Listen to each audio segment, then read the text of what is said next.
in. All right. Yep. Seeing a waveform. So it should be. We're okay. All right. Should be good. Hey, everyone. Welcome to the Psyched to Practice podcast, your one stop for practical and useful clinical information, masterful insight from experts in the field, and a guide to daily living. We're your hosts, Ray Christner and Paul Wagner. And Paul, today, another Masters in Practice episode where we had the opportunity to talk to Willem Kuyken, who is a professor at Oxford University, and had a chance to talk about really this idea of implementing mindfulness in life, kind of a lifestyle approach. Yeah. And so another one of our episodes, we're able to talk to an author about their book, and another one that is upcoming here and releasing soon. So he has just written a book, and it's in the process for Mindfulness for Life. And I think over the course of the conversation, as well as going to the book, it really both lend themselves so well to that, just that sentence of it is mindfulness, and it is mindfulness that's presented in a way that we can utilize it throughout our lives. Yeah, I thought this, was, I think thought kind of twofold for me, one, just really good for myself to go through it, where I kind of went like, okay, these are some things where I can refine my own daily mindfulness practices, but also such a value clinically in what I can do to support individuals I work with. So I really appreciated that kind of combination. A lot of takeaways today. What was your focus? Well, funny you should say about the, something that we can integrate in with the work with our clients, because there was a portion, it was probably about midway through, where, he's talking about one of the outcomes of therapy, and whether it's intended or not is we work to build a sense of capacity for those that we're working with. And he does a great job with, I won't steal his thunder, but like just that idea of building capacity, I thought was such a cool concept, and, one that I'm certainly going to work for it to be an intended consequence of therapy and not just an unintended one. Yeah, that was a great one. That's one I actually as well kind of, I love that frame of the capacity. I thought that was great. For me, there's, again, kind of a lot. I think one that he mentioned early on about mindfulness was, he used to comment about befriending our bodies and our mind, and this idea of this connection or this relationship that we have with it. And I've heard versions of that in the past, but I think the way he presents it, where this, it's almost like this lifelong partner we're creating. Really, I thought was great. And I hope, those of you listening kind of connect to that as well. It just got me thinking a little different about just, again, how I use it in my own life and how maybe I'll present mindfulness with others. So, for those of you just who don't know, Dr. Kuyken, as I mentioned, he is at Oxford University. He is the Ritblat Professor of Mindfulness and Psychological Science. And his work focuses in a number of areas, including preventing depression, promoting mental health, and flourishing across the lifespan. As we mentioned, his book, Mindfulness for Life, is going to be released soon, and I hope something you all check out. So great episode. Yeah. And I believe those release dates, the US release, I believe, is September 10th, and the international is for October 25th as of right now. So certainly, if you're listening and it's past September 10th and you're in the US, give it a look, and internationally, and look later October, be sure to check it out. But with that, we hope you enjoy this Masters in Practice episode, Mindfulness for Life.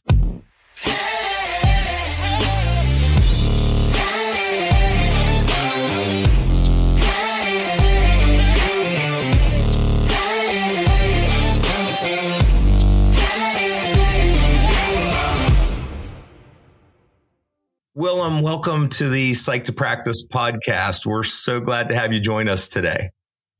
It's an absolute privilege to join you. I'm really looking forward to our discussion. Yes, us too. And, as I shared with you, you are our first international guest in the 2 years that we've done this. So we appreciate you joining us from across the pond and sharing your insights with us. What an honor. So we like on the Psyched to Practice podcast, we start out wanting to give a little bit of information to our listeners about you and just kind of get to know you a little bit. So we like to start out, if maybe you could share with us a little bit about what led you into the field of mental health and psychology. What was your path into the field? I guess when I was at school and college, I started reading, mainstream psychology texts, and I find it just fascinating to understand what motivates people, how people think, why people behave the way that they do. And that reading sort of led me to a path of thinking, is this something I could do professionally?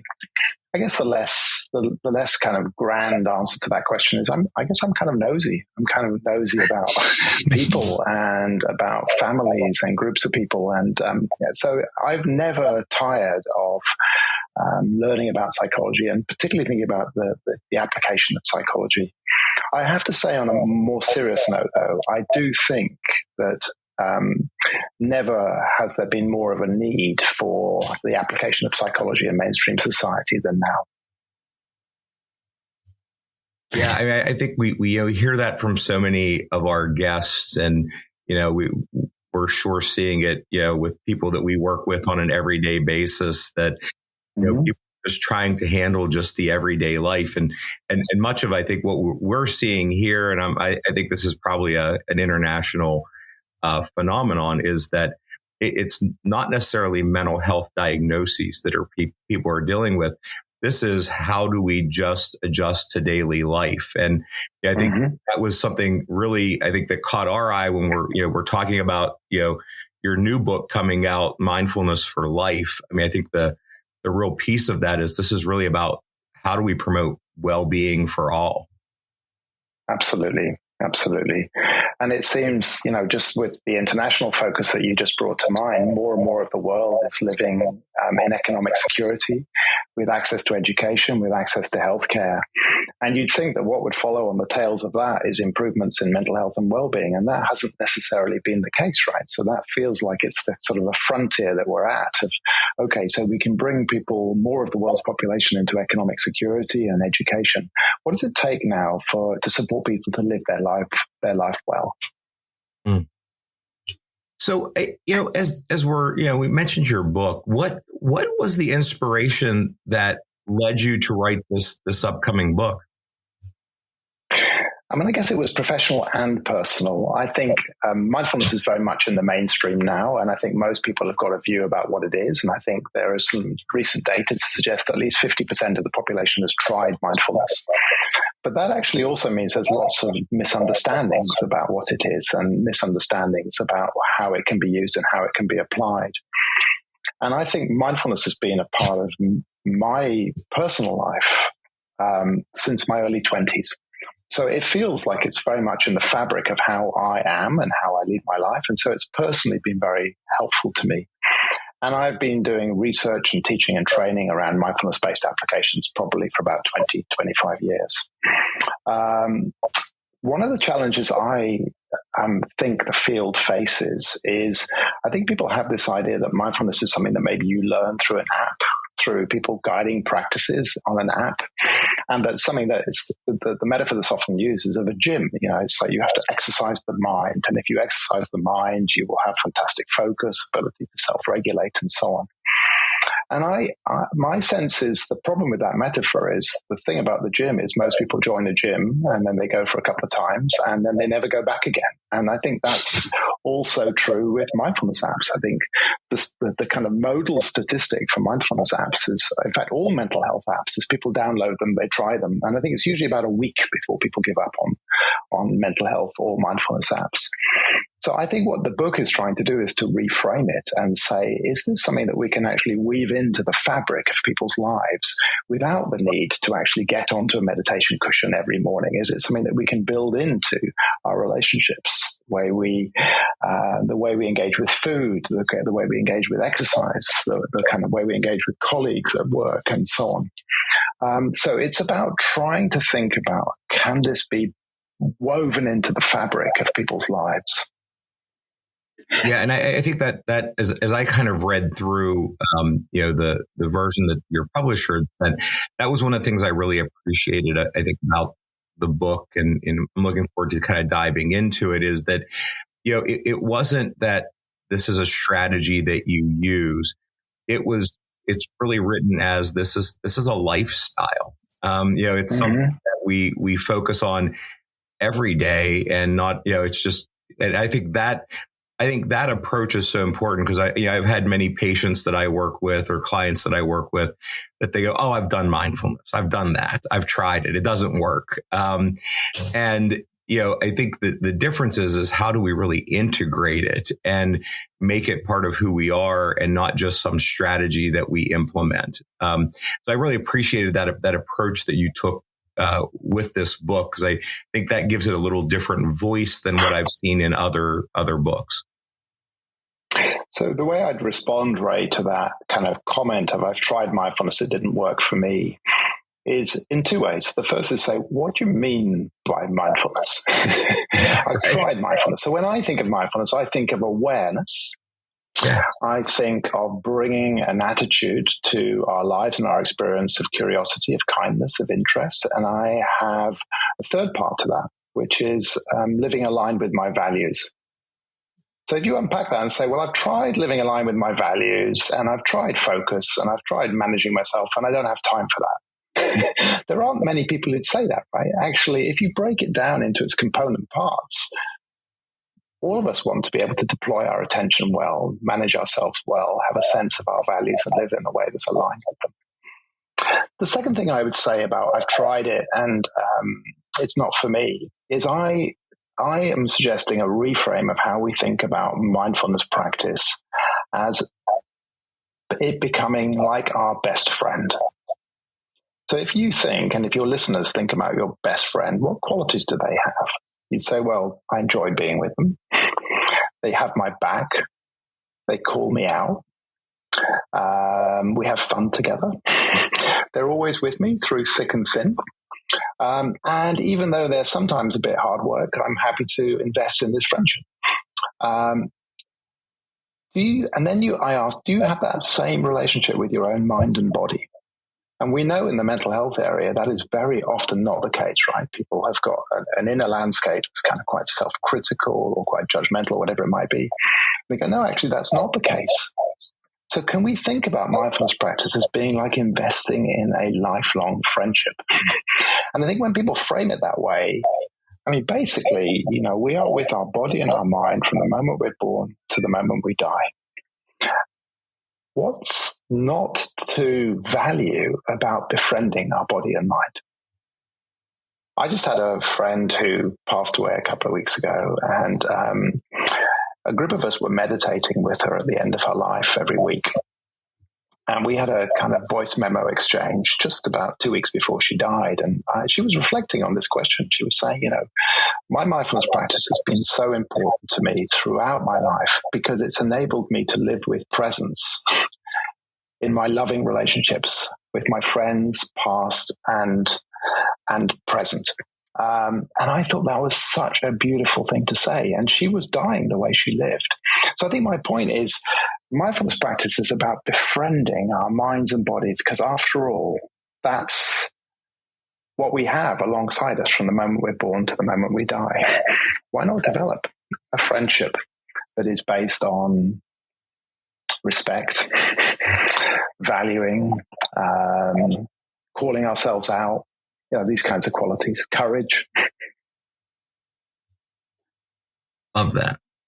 And, I can't help but think of how well that pairs together with one of the central themes, which is a life well lived. And, and I believe it's one of the earlier chapters that, really emphasizing that the importance of befriending your mind and really changing that. And, that you're framing just now talking about, from, the beginning of our life to our end, our mind and our body is our companion in this journey. And so that, that they are an essential part to this idea of living a life well lived. And, for us to all come into, congruence as best we can. And so when our body feels good and our, we are feeling supported and befriended by our mind, it just exemplifies that.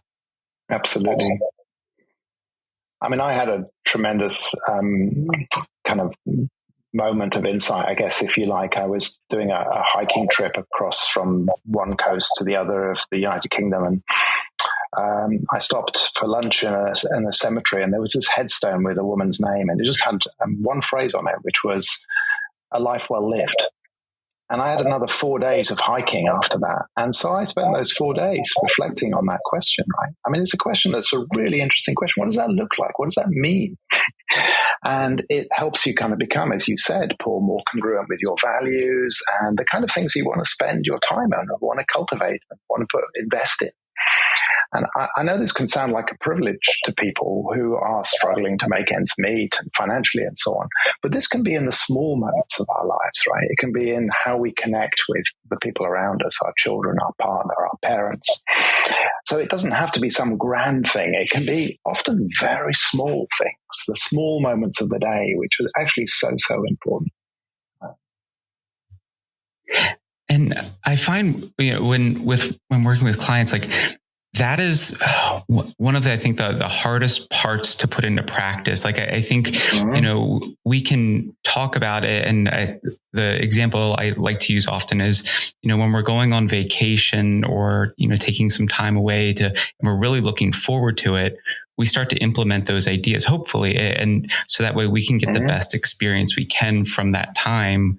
But why aren't we doing that all of the time? And why aren't we trying to kind of really ground ourselves in enjoying the experience rather than just kind of reserving it for these moments that, are a fraction of our time spent? How do we enjoy and savor these, in savoring the small things, really, and allowing ourselves and giving that permission to experience it fully rather than just trying to rush through our day. I hear that a lot too. I think we all do, and we experience it ourselves, right? I don't have time for that. I'm way too busy. I'm running the kids to school. I've got my job to do. I've got to attend to all the email, and this is going to be different for everybody. And again, I like to frame that in the following way, as a kind of thought experiment, if you like. If you think about what you drink, what you ingest in terms of food and drink, right? You make choices about what you choose to drink and eat. And you do that because you like what you eat and drink, and because you think it's good for you or you enjoy it. What if I was to say, actually, no, that's not the way it's going to go. I'm going to stock your fridge, and I'm going to tell you what you eat and drink. And I think when people give over their attention to other people and say, no, I don't have time, I'm just going to consume what comes into my email, what comes across my social media feeds, what the demands of the people around me are, they are in a way ceding their attention, their focus to other people. And I think what I'm arguing is, can you invite people to reclaim their attention, reclaim where they choose to focus their attention? And I think in the book, there are lots of kind of ways in which I suggest people build that into their lives. I mean, one of the ways I suggest people build it into their lives is between the moment that you kind of open your eyes and you wake in the morning and you're fully in your day, is there a moment where you can just pause and check in with yourself and ask yourself, what's up today? What's happening today? And with the pleasant moments and also the difficult moments, can I really lean into those? Savor, connect with the good ones, and with the difficult ones, maybe lean into them with a sense of being open and being courageous. And then at the end of the day, doing a bit of a review between the moment when you get into bed and you drift off to sleep. Just reflect back on the day. What were the moments from the day where I had a sense of connection, meaning, love, whatever it might be? And what were the moments that were difficult and tricky? And of course, you've got to be careful here, right? Because the mind might trip into rumination and worry, and you go, oh, okay, maybe there's something to be learned there. I'm just going to put that down and come back to that later. And I think that's a way of retraining us to think, actually, can I be a bit more intentional? Because if we don't, we're going to end up living somebody else's idea of their life for us rather than our own idea of our life. So throughout the book, there are lots of ways in which there's a possible response to this. But that's not to, of course, deny that some people have really challenging and full lives.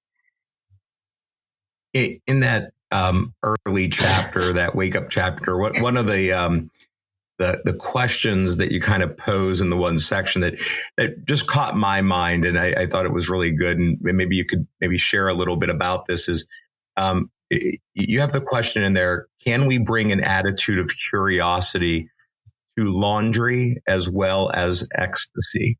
And I found that really great because, the laundry is always there, right? And can you share a little bit about that point? Because it was one of those things where, things stick in your mind when you read, and I won't forget that little question. So, just to give credit where credit's due, that's a book title, After the Ecstasy, the Laundry.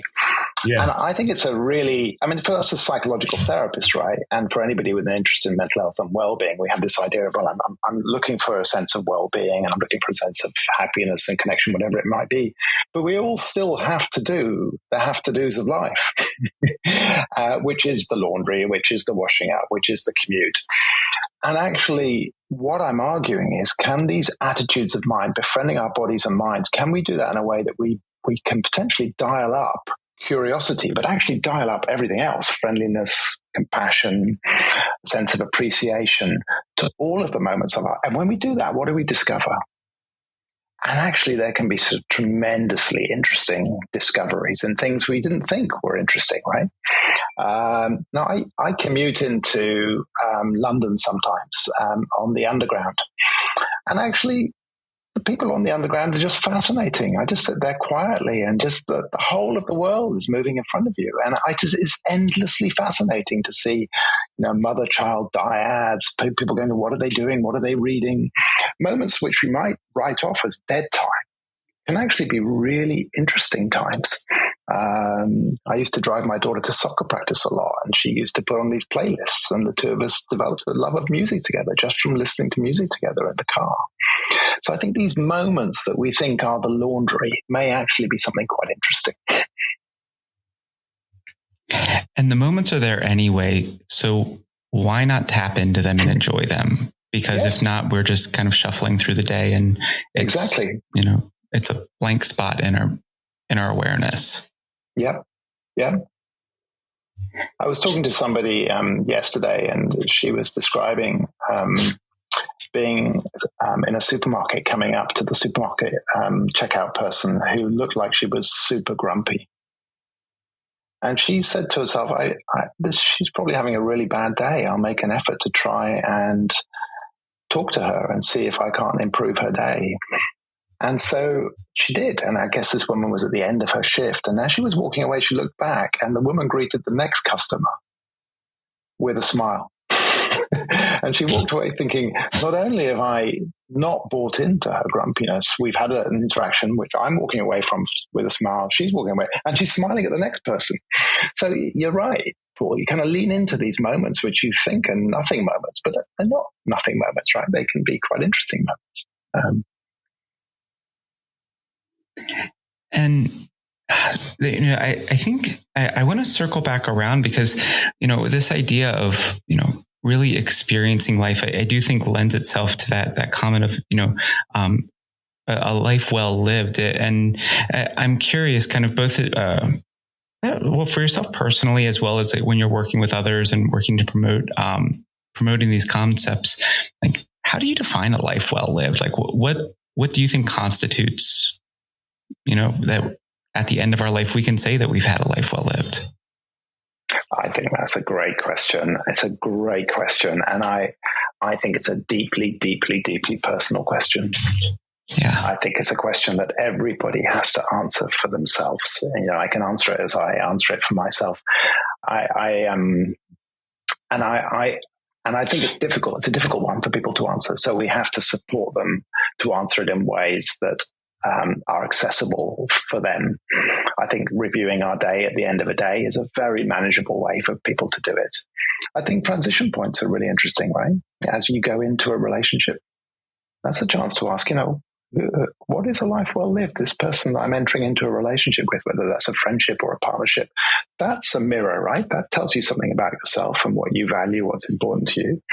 As you end a relationship, the same thing is also true as we go from being in college to work.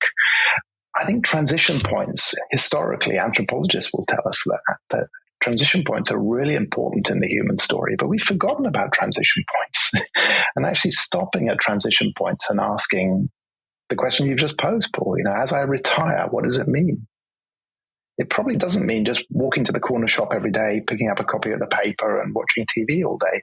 It might be for some people, but actually pausing and asking ourselves that question enables us to be a bit more intentional. I do think, it's deeply personal. And I think for me, and the friend I mentioned earlier, I think it's probably about loving relationships. It's about my relationship with my children, with my friends, with my partner. That's a life well lived. And it's about leaving the world a place that's better than the one I entered into in some way. That's my own personal answer to that question. I do think now increasingly there is probably a need for us to be asking that question at a more collective level. I think, the world is a place with limited resources, and people are living alongside their neighbors, their family members, people from different backgrounds. What does a life well lived look like in my community, in my wider family, in my nation? And I think that question also is an interesting question, right? And I think that's, you mentioned I'm a sort of your first international guest, but I think fundamentally mental health and well-being is the same to an American, whatever that means, because you have such a diverse population as it is to somebody in Latvia or in the United Kingdom or anywhere else. And I think there is something, and I've taught mindfulness all around the world. And at the end of the day, human minds have got so much universality. So I think there is something about the human story in a life well lived. But it's a great question. I'd love to know what you think. And I so much of that I think parallels where talking about relationships, and even on our show, one of the major themes that I think has come across in just about every episode in some way, shape, or form has been the significance and importance of connections and relationships, and really how we can either promote the field or promoting wellness, promoting kindness or compassion, or promoting change for ourselves. And when you were talking about the importance of those transition points, I couldn't also help but think about the gaps in between those transition points and how each one, is in some ways that reflection as well. So the bigger decisions and the bigger changes, and then that's foreshadowing, and what's my experience going to be until the next transition, whether it's a transition of my own making or a transition that's happening externally to me that I'm needing to adjust to. So, but one of the pieces that I would say personally, and I do try to promote as I'm working with others, is to live a full life. And I think that's a very similar concept of a life well lived, but I think a fullness in terms of feeling fulfilled in those personal ways, but it can be growth, connection, all of those pieces there. I love what you've said there. And if you don't mind me just riffing off the back of that and back to something you said earlier, I think we talked earlier about the importance of befriending our bodies and minds. And I think this idea of connection is really interesting, right? Because you were talking about connection with other people, but I think profoundly, our connection with ourselves is the ground from which we are able to form connections, not only with other people, but probably with the planet as well. Now, some mental health professionals will say, I haven't really developed inner critic. I can be tough on myself, but I'm very loving to my clients. And that's certainly, I recognize that. I can see that. But I think at a much deeper and more profound level, to really have compassion and a friendly relationship to our own mind and body is a prerequisite for a sustainable ability to do that with others. And I think that's why this is so important for therapists to actually learn these skills for themselves so that they can actually resource themselves to do the work for others as well. So that your point about connection is, I think it's connection with ourselves supports connection with others as well. That's also, I think, a response to the critique of mindfulness is this quite sort of individualistic, inward-looking thing. I think it isn't. It's like, physician, heal thyself first. It's not selfish at all. It enables us to be resourced to do other work also. And in some way, talking a little earlier about how, so much of the world, we're developing, we're better informed now than we ever have been. And yet the need for, mental health support and as I don't know if it's ever been greater as well. So one of those pieces that I do think is a contributing factor is that, we're making comparisons, and it does at times feel selfish to promote ourselves or to kind of better ourselves, to take time for ourselves, especially when we become so aware of all these others. And so that the importance of nurturing ourselves as we're going through that. And, I hear mindfulness as that practice and not looking at it as that selfish, or we need to reframe and say, hey, like at times being selfish isn't a bad thing. I want people to be selfish. I want them to pursue a full life for themselves, and they're not going to do that by giving themselves away freely. No, and I think it's like your car or your phone. I mean, it needs charging. Yeah. You're not going to say, I don't have time to fuel my car. It's selfish to fuel my car. Somebody else needs the fuel. You need to do that. And I think it's as simple as that. It's actually as simple as that. And that's particularly true, right, for people who are at the front line one way or another, like emergency service people, teachers, healthcare staff, psychologists, psychiatrists. These are the people who are at the interface of other people's suffering. So they particularly, I think, need to do. Those helping individuals, certainly just the exposure, and also oftentimes, and it's not reserved only for those in the helping fields, but there's a compassion and care and investment in others. And because we're not able to, control the fates and outcomes, there can be a lot of harsh judgment that's placed back on ourselves when others suffer, when others are struggling. Yeah, for sure. And I guess there's one piece I'm wanting to jump back to from, you've mentioned it quite a few times, but it's probably one of the pieces in the book that just really jumped out as adding in the component of the personal values and really emphasizing the importance of our life. Like, again, one of those other qualifiers for a life well lived is we're living a life that's in alignment with our own personal values. And I think, again, earlier on, you kind of have, there's some graphics there that really try to compare, like, how do we really assign our personal values, and how frequently we can again, externalize that, but we don't really have it being a really personal reflection of ourselves. Where did that thought come from to ensure and like really pushing that in the book?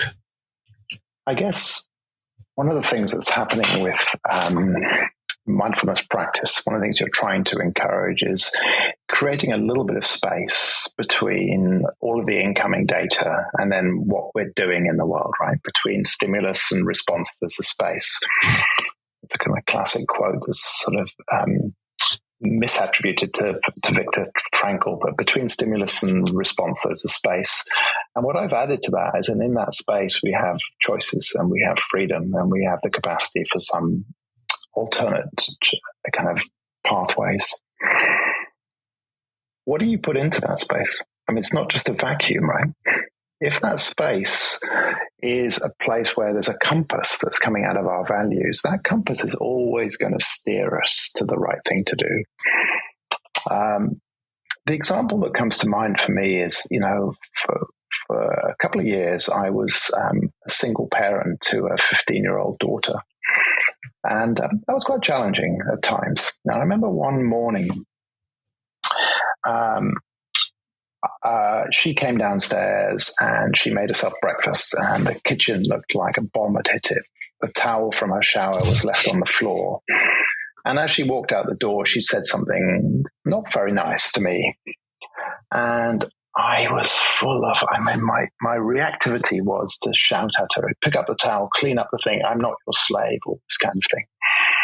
And I thought, she's a 15-year-old girl and her frontal cortex is not connected to her emotion system. And this is what happens for 15-year-old girls.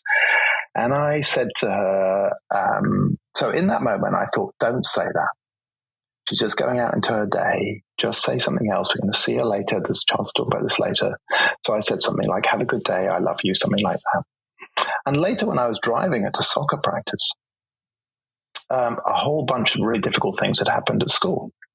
I think there was some sort of criminal activities among some of the boys in the school, and there was some dynamics in her relationships, and it all tumbled out in the car on the way to soccer practice. And I thought to myself, if I had lost it this morning, she probably would have been cross with me and wouldn't have said any of those things. So I had, in that space, thought, actually, what I value more is a good relationship with my daughter and my daughter feeling loved as she goes to school than a clean kitchen. I mean, you might say this is not a very big example, but I think this is what the moments in which actually life happens, right? And she's 22 now, and she does pick up her towel and she does clean the kitchen. So it's not like any major harm has been done. But that's a moment in which we can ask ourselves, what's important to me? What's most important to me? And can that guide what I say and do and don't say and do? And as you said, Paul, it's also in the bigger transitions as we go through these transitions in life as well. Then does that answer the question? It really does. And I love that example where it's the skills aren't lost. She's very capable of picking up and cleaning up after herself now. But the thing that was strengthened in that moment and that was prioritized in that moment is the relationship. And, again, it's not, just like, oh, we have to capture each moment or else it's never coming back. But there are these kind of like segments of time where, we really do get the chance to influence the future for ourselves. And in there, I hear strengthening the relationship with your daughter versus, doubling down on her, the significance and importance of cleaning up after herself. There's time for that in a different space. And of course, there will be ruptures in families and there'll be ruptures in therapy. And it's actually also, it's not as if that moment's gone. Every moment is a moment where there is potentially a space and we can say, gosh, there was a rupture there. And now what is a skillful response aligned with values or in therapy with my formulation and the client's goals that enables me to respond skillfully in this moment? So the mindfulness creates a bit of space, and then the values provides a sense of direction, a compass, as I say. And I think that you mentioned that example you gave is kind of a small example, but I think that's I think it's small, but also a very huge example, because I think those are the situations that people deal with on an everyday basis. Yep. And I think this idea of being aware that those little moments, whether it's the story with your daughter or the example you gave of the lady in the grocery store, there's the way we react opens up so many other doors, and we're not going to do it right every time. But, the idea of just creating that space to go, I have a decision at this moment for this time. And sometimes we make the wrong one and those ruptures happen. But the opportunities that pause gives us to make a different choice, I think, is just so valuable. And things I talk with people all the time, I'm like, sometimes the biggest outcomes in my life have been made from the smallest situations. These little pauses. And I share about my daughters many times on the show, the things that they come back and talk about now that they're adults. It's not the big things. It's the moment that they were having a bad day that I just said, hey, I get it. I love you guys. And you let little things go. And for them, those were life-changing experiences. So I think it's quite a huge example, Willem. I mean, I think when you said that, I kind of went, like what a great situation for you and your daughter. And I think we have to pay attention to how those little moments are so not only for us big, but also for those that we have other connections.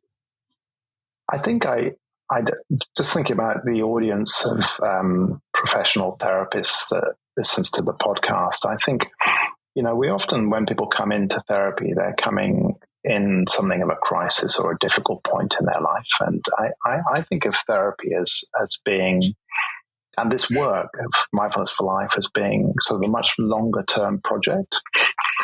And I think what we're all three of us speaking to is that in these moments, as people deal with, and early in therapy, they'll be to do with the things that they brought to therapy, often difficult things, right? Kind of like a difficult marriage or losing their job or depression or anxiety or PTSD, whatever it might be.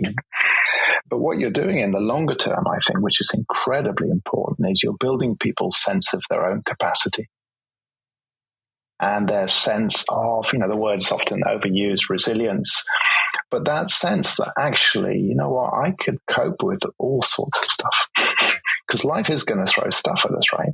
But what you're doing in these small moments is you are building people's sense of capacity so that when they leave therapy, they have a sense of, yeah, I'm going to hit holes in the road. I'm going to hit difficulties. But I've got this sense of my mind and body are my friend alongside me. And I've got a set of skills that I've learned from my therapist that feel like a sort of, I don't know, like I can't think of a good metaphor, but like a kind of like a seaworthy ship that actually even though I'm going to hit some weather, I'm going to be able to weather it. And sometimes I'm also going to be able to have good decisions about today I stay in port, today I do this trip. And so I think there's just something about building capacity that is really important in this work. It's not getting people through a short-term crisis, it's building capacity. And that then speaks to the wider project. You know then that when you do that, the family members around that person are going to benefit. If they're running an organization, the people in that organization are going to benefit. And that's this, I love that idea of the kind of cascading circles of work.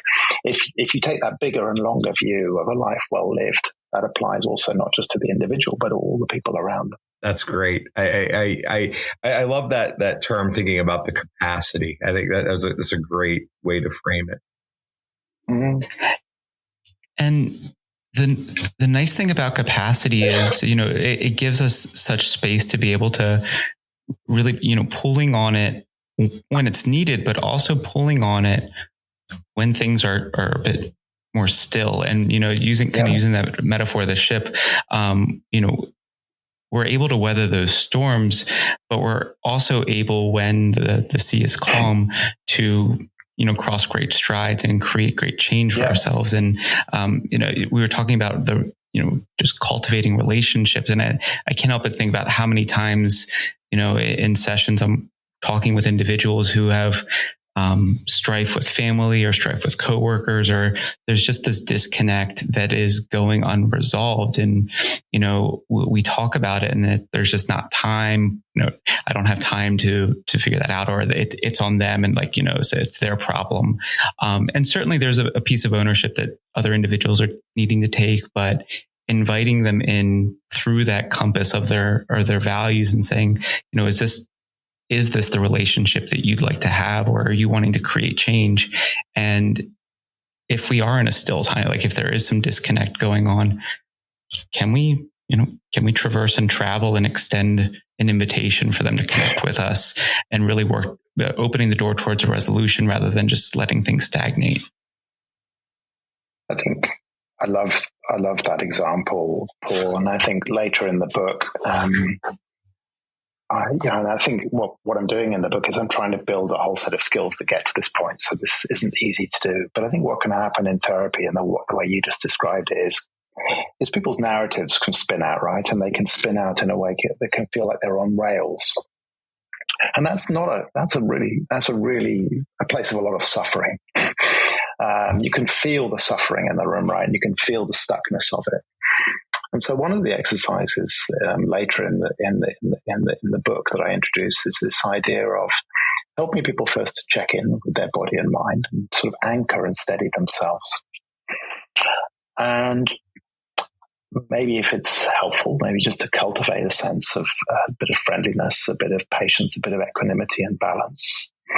And then once they got that sense of groundedness and steadiness, and they've stepped out of thinking mode, they're much more in a kind of being and embodied mode, asking these questions. In this scenario, in this situation, what would support my well-being? What would support the well-being of the other person? What would support the well-being of the wider world? Or you can riff on those questions in whatever way you like. And I quite like this version of it, which is, what would enlarge me? what would enlarge the other person? Or if you're talking about relationships as you were, Paul, what would enlarge the relationship? And then you can riff a bit further and you can go, okay, I'm going to put myself in the perspective 5 years hence. Looking back 5 years. So you can play, but you're playing with it not cerebrally, intellectually. You're playing with it from a sense of what feels intuitively in that space like it is a skillful response. And I think what's so interesting is that people then go, oh, because you've taken them off the rails, right? You've taken them off the rails. And what comes up, I just find that you can really trust what comes up in those moments, particularly when people have got a bit of practice that they can draw on. Because it's often really simple. It's letting go, it's forgiveness, it's moving on, or it's putting a boundary in place, saying this is someone I can't have in my, whatever it might be. But the answer often comes from a very different place, like a wiser, deeper mind, I think. But you need some foundation stones in place for that. And I think that's why so many therapists, I think, find using some mindfulness in their therapeutic practice really helpful, because it opens up different things for their clients. It's not just a skill that they can use to downregulate anxiety. It can do that too. But it accesses, I think, a wiser mind and a different set of perspectives. And creating the capacity and the belief in themselves that they're able to make those changes. They're able to project out and see the path rather than it just being a fantasy. Absolutely. Absolutely. Yeah. One of the, I believe it was one of the last chapters, really talks about embracing change, I believe. And, as we're talking through it and even some early examples of how, we download apps surrounding mindfulness and mental health, and they last about a week. And I think these practices, when we're aware of them, we can implement them. One of the hardest parts is consistency. Mm-hmm. And I'm curious for our audience, what are your thoughts there of how do they cultivate a consistency with mindfulness and not just a practice of it? Like the practice is the action, but the consistency is really the experience and the belief of it, like within it. So we're not just kind of going through the motions of it. I mean, let me start by saying I do think there is enormous value in sort of more formal, longer mindfulness practices. And there is, for thousands of years, there have been mindfulness practices that are about the cultivation of focus, about development of insight, and about the development of these sort of attitudes, be that compassion, be that whatever. So Mother Teresa, for example, before her nuns would go into the slums of Calcutta, which was an incredibly difficult place to work, for them to keep their hearts open, she had them pray for, I think it was literally a couple of hours every morning. So these practices are important. So I want to say, I'm not saying for a minute that the sort of practices aren't important. But I guess my answer to your question is actually just two words flipped around, which is life is practice and practice is life. Life is practice. Every moment of our lives is a form of practice if we just step back with a sense of awareness and friendly curiosity and our values. Every moment of our life is practice. And if we sit down on the mat, we're going to meet our bodies and minds. We're going to meet our lives. You sit down on the mat and say, clear your mind. People go, okay, I'm trying to clear my mind, but I'm thinking about that problem at work. So practice is life. So life is practice. Practice is life. And I think when you think about that and you add what we were saying about befriending our minds and bodies, then it's not something to get away from. It's something to embrace, I think, and embody and embrace.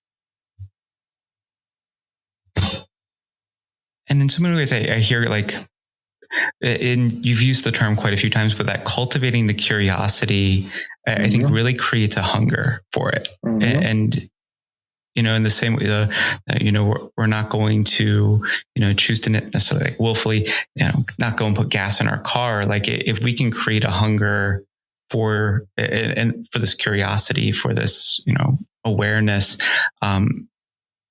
it becomes that, life is practice and practice is life. Yeah. I guess where the car metaphor drops down is it's not intrinsically rewarding to put gas or to charge your car. It's not intrinsically rewarding. But I think mindfulness is intrinsically rewarding if it's approached in the right way. that what I was saying earlier on about if you can start your day with a sense of what am I going to appreciate from the day, and if you end your day with a review of that, it becomes intrinsically rewarding. And if you reflect back and go, gosh, that meeting at work would have gone so much worse if I'd let my mouth run off. But actually what I did is I planted my feet on the ground and I said to myself, Willem, stay calm, stay steady. What's going to be helpful in this meeting? If at the end of the day you're looking back and going, that was really helpful, you're going to be more inclined to do it the next day. And that's why we keep our friendships alive, because they add value to our life. And if people think that the mindfulness practice, and I don't mean sitting on your mat mindfulness practice, I think actually focus, being aligned with our values, befriending our mind, is adding value to their lives. Then a bit like a friendship, you invest in it. And then if you think actually this friend's going to be with me until the moment I die, whether I choose to or not, but like a sibling, you might be even more inclined to do it, right? So I think if it's approached in the right way, it's intrinsically rewarding, and then people want to do it. And that's my experience of teaching the curriculum that's in the new book, Mindfulness for Life, is that actually people find it intrinsically rewarding. And so they want to keep doing it. When you're talking about creating that intrinsic desire, I think sometimes that can feel kind of scary for individuals. And, I really appreciate how you framed it in terms of different relationships and going from friend to sibling. And this is almost a sibling that we need to adjust to. And I can't help but think of all the younger clients I work with that absolutely are just, they're frustrated beyond belief with their siblings. And it's, there becomes this adjustment period of learning to live with their siblings and learning to embrace their siblings, as someone who will be a part of their life, in a significant way and in a long-term way. And I think, not all practices of mindfulness, just as not all siblings have conflict, but there can be this adjustment process and like building in that awareness of how intrinsically valuable these concepts are. Yeah, and I think for us to teach them skillfully, we have to be really, really aware of who we're teaching it to, where they're at, how resourced they are. And I think you always teach anything in a kind of graded way, right? You start in elementary school with English and maths and reading, and then you work up to somebody who wants to go off and do astrophysics for a PhD. It's a graded process. And I think the same is true here. I mean, if somebody comes from a trauma background and their inner landscape is a terrifying place, and they have flashbacks and there's this term which has come from the sort of self-compassion movement, which is this idea of backdraft, which is, the idea of if you open the door where there's a fire in a room, just opening the door lets oxygen come in and the flame will just inflame. For somebody with a trauma background, opening awareness and bringing kindness can create backdraft.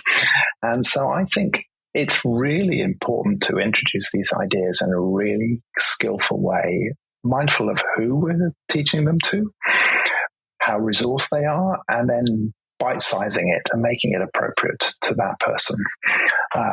And these things can be done in a really, really small way that can be a way in for people, if you like. Historically, in mindfulness, people have started with eating as a way of just opening up all of your senses to eating an object. So can you taste it? Can you see it? Can you smell it? And it's just a way of introducing the idea that when we bring awareness to eating, it just changes the experience of it, right? Obviously, you wouldn't do that with somebody with an eating disorder. Then you might do something different. The way I've started to do it, to introduce mindfulness, is to use people's cell phones and ask people to just take their cell phone and hold it in their hand, switched off, and go through the movements of switching it on, opening up the home screen, opening up their favorite app, interacting with their favorite app, and at each stage watching what's happening in their mind and body. As a way of just seeing how powerful our minds and bodies are and how our reactivity can be in the face of something that's designed to grab our attention. And I think for most people, that's a really simple and straightforward way to introduce mindfulness, and in a way that can be very relevant because most people spend a lot of time interacting with their phone.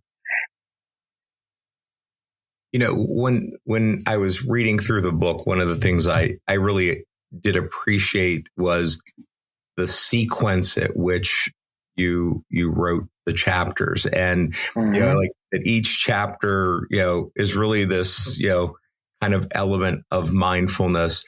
And as I was trying to think of this as a lifestyle change for people, that I thought the way you presented it in these elements was that it was very easy to implement and to just take these small steps. And I know mindful eating, I think was very early in the book. You kind of mentioned that, and I've heard that before, but I was like, what a great way to just kind of get people to think through all of it.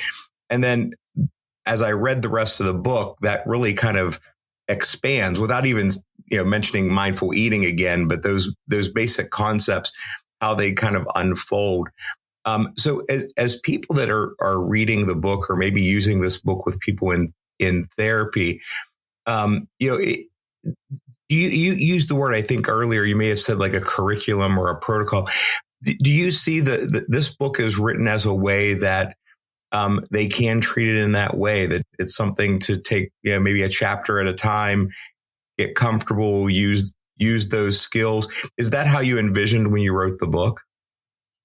Absolutely. I've envisaged this as a book that can gently introduce people to mindfulness, and they can come back to it over and over again and work with it in whatever way works for them. So you're right, each of the chapters is like a milestone, but within each chapter, it starts with sort of introducing the ideas, and then later in the chapter, it goes, if you want to take this deeper and further. Yeah. I've got a book on my bedside table that has been there for 30 years, I think. And it was written by Tolstoy at the end of his life. Nobody's ever heard of it. It's called A Calendar of Wisdom. So he spent the last 20 years of his life. He got quite depressed when he turned 50. And he'd written all these amazing books, right? War and Peace, Anna Karenina. He was this very successful Russian author. And he spent the last 20 years of his life just amassing these quotes and insights from different religions and different poets and different writers. And he organized them into 365 themes. And so every day of the year is a theme on whatever. And I just go back to that book over and over and over again. Every time I read it, I see something new and interesting, different.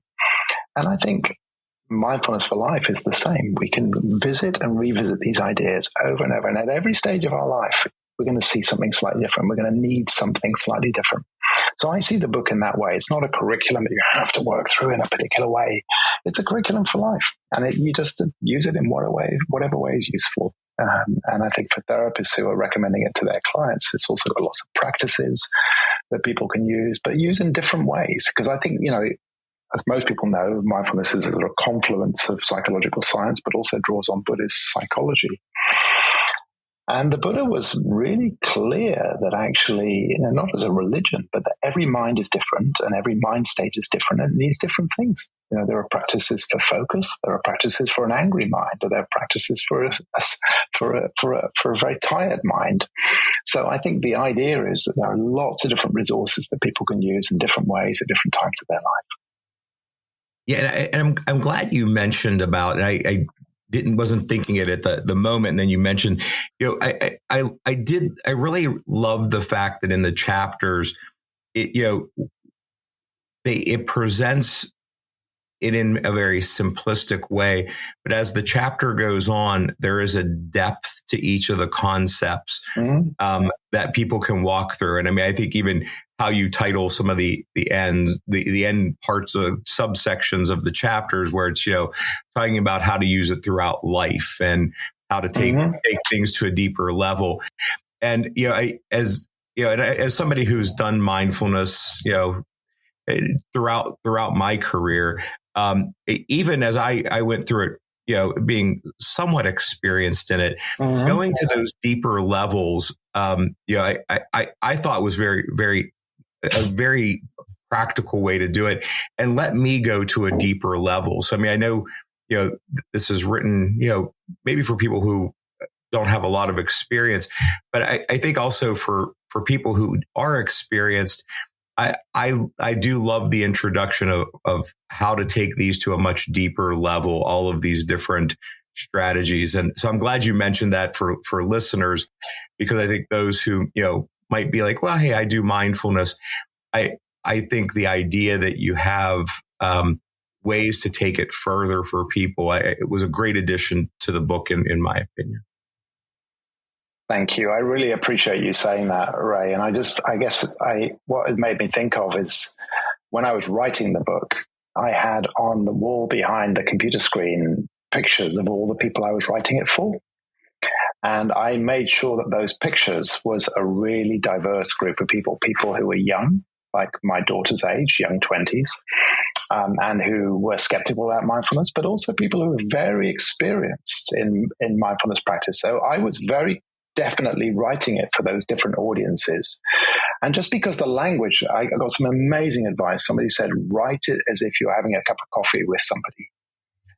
So that was the voice I was trying to use. But that doesn't mean I'm trying to be simplistic or I'm trying to write it. I'm just writing it in a way that I think is accessible. And there are 4 case studies throughout the book that I developed their stories all the way through. And I think they're very diverse. I mean, they're intended to be diverse. So there's a young 20-year-old nursing student right the way through to a woman at the end of her life. So it is intended to be to those broader sets of people, I think. Yeah, I love that. I love that style. I mean, it's when Paul and you mentioned about the life well lived and that concept. One of the reasons we started this podcast came out of we did this started in COVID, and one of the things that I said I missed the most was not necessarily going to professional conferences, but going to professional conferences and sitting around with people who are brilliant minds over a cup of coffee and talking about these concepts in psychology in a very a very simplistic way, a way that we can just kind of talk about ideas. And I said, it was probably the thing that for me, I missed the most, that the meaning of my professional life was impacted by not having that, which led Paul and I to have conversations together and go, hey, we need to bring people together and just have these conversations. Cool. So I love that you approach the book that way, because that's as we do this, we think in the same way. It's a fireside chat more than anything else, to just have a conversation, which really the book does read that way, and really appreciated that. So. I don't know if it's your experience, guys, but I think my experience is, if I can't explain something simply, I probably haven't understood it, right? Regardless of how complicated it is.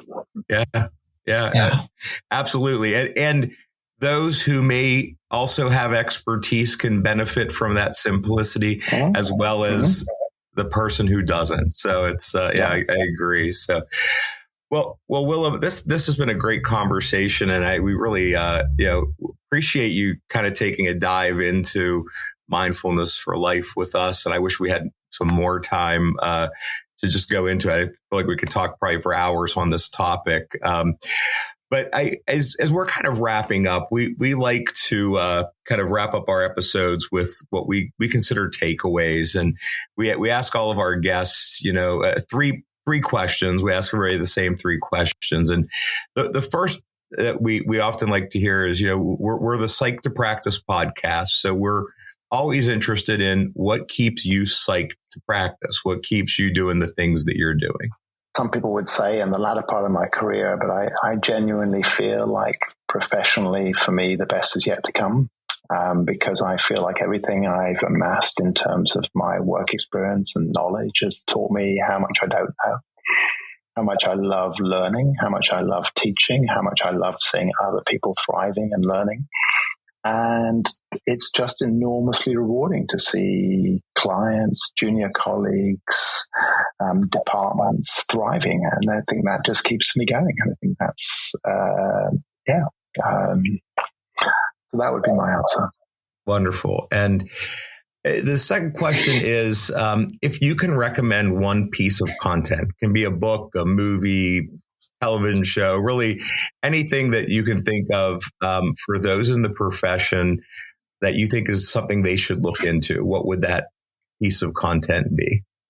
I'm not going to suggest one thing. I'm going to maybe give a slightly controversial answer and say, I think the arts broadly defined, music, film, theatre, dance,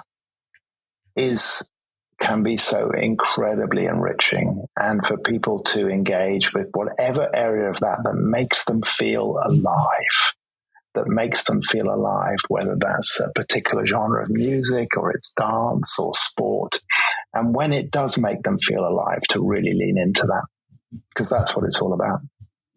And that's going to be different for some people. For some people, that's going to be a big basketball game. For other people, it's going to be the opera. For other people, it's going to be their favorite band or a big gig. But really lean into that. That's the stuff of life, right? Yeah, wonderful. I love that. And the last question we like to ask, if you could give kind of 3 gems or takeaways that you've learned in your career that might help others, what would those 3 takeaways be? I think the first is you've got to walk the talk. I think people like to make this distinction between the professional and the personal, but I think to do the professional well, you have to walk the talk. So for me, that is to have a mindfulness practice, and to really try to embody what I've learned from that. The other is that the more we know, the less we know. I think I just said that just now. That actually to have kind of a sort of empiricism and a scientist practitioner mindset, if you like, but also a massive dose of humility. That actually there's a lot we don't know, and a lot we don't know yet. So we've got to keep learning, we've got to keep doing good work. And I have to say, the final one is one that's dawning on me more and more in time, is I think we've got some really challenging problems in the world at the moment. Climate change, polarization, technology, information overload. These are not going to be solved by single minds, by single geniuses.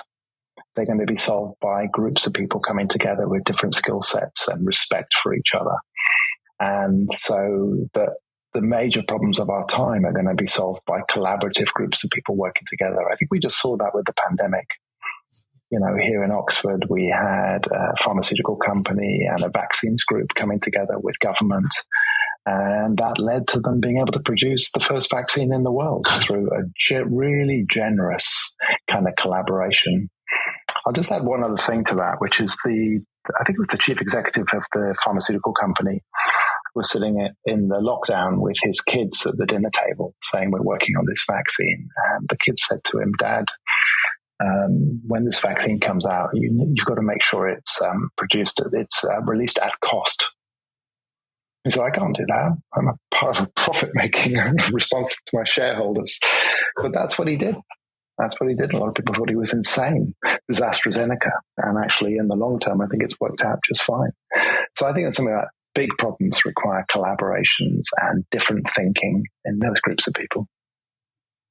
Yeah, that's great, and I'm glad you brought in that story about the vaccine company. I think that's a great mindset, doing it, and it did not affect their practice. Very mindful decision on his part. So, Willem, again, thank you so much. This was great. It was wonderful talking with you, and really looking forward to the release of your book. I know you said it's internationally is going to be the end of October. Is that right, the release? Yeah, so the book's being released internationally at the latter part of October 2024. And I just want to say thank you to you both. What a fantastic setup you guys have got, and great questions. I love the different style you both bring. It's been an absolutely amazing conversation. Thank you. And truly, thank you so much for allowing us to start our day with this conversation and winding your day down with it. And as a whole, just talking about your book, Mindfulness for Life. And Willem, if our listeners are interested in learning more or keeping up to date with what's going on for you, is there any place that they can go to follow you or stay up to date with what you're working on? Yeah, so I'm very aware of the fact that many people don't buy books or don't have books or have time to read books. So I've tried to make as many of the ideas as accessible as possible on a website, mindfulnessforlife.uk. So many of the ideas and many resources are available on that website. There are some short films introducing each of the chapters. There's links to my social media channels and so on. So if people want to get just a sense of these ideas, one word, mindfulnessforlife.uk. Yeah, certainly hoping our listeners take you up on that offer and being able to really adapt some of these practices and experiences into their lives. And with that, if you're a licensed clinician and would like more information on this topic, please head over to our website at www.psychedpractice.com, or you can check out our show notes for the link, and look out for a potential accompanying exam for utilizing continuing education units for this episode. If you're interested in hearing more or staying up to date with what's going on for Psyched to Practice, you can visit our website or follow us on all major social media by searching Psyched to Practice. We'll be back in 2 weeks, but until then, be well and stay psyched.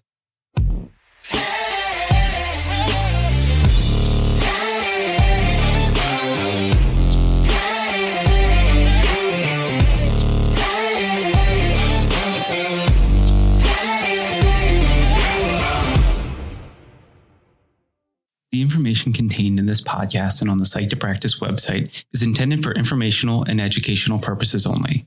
Nothing in this podcast or on the website is intended to be a substitute for professional, psychological, psychiatric, educational, or medical advice, diagnosis, or treatment. Please note that no professional-patient relationship is formed here, and similarly, no supervisory or consultative relationship is formed between the host, guests, and listeners of this podcast. If you need the qualified advice of a mental health professional or practitioner, please contact services in your area. Similarly, if you need supervision on clinical matters, please locate a supervisor with experience to fit your professional needs.